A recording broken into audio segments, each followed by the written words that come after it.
Tenants, what's the most extreme thing you did to fight a slumlord? My landlord, Mr. Henderson, was a special kind of predator.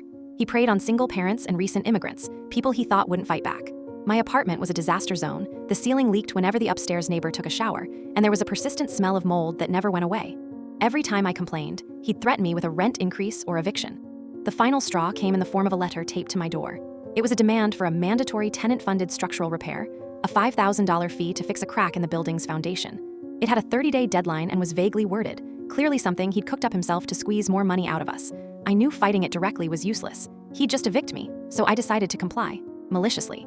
The letter didn't specify who had to do the work, only that it had to be done. So I hired the most expensive, most reputable structural engineering firm in the city. I told them money was no object. I wanted everything done by the book, fully licensed, fully insured, no corners cut. The engineers came in and their eyes went wide. The foundation crack was the least of the problems. They found illegal wiring, asbestos in the walls, and black mold spreading behind the drywall. The project ballooned from a simple foundation patch to a full-blown gut renovation. I documented everything, every receipt, every city permit application, every email exchange. I took out a small loan to cover the initial deposits, knowing it was a gamble.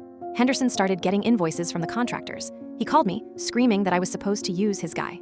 I calmly read his own letter back to him over the phone, pointing out that it never specified a contractor. He had legally obligated himself to pay for whatever structural repairs were deemed necessary.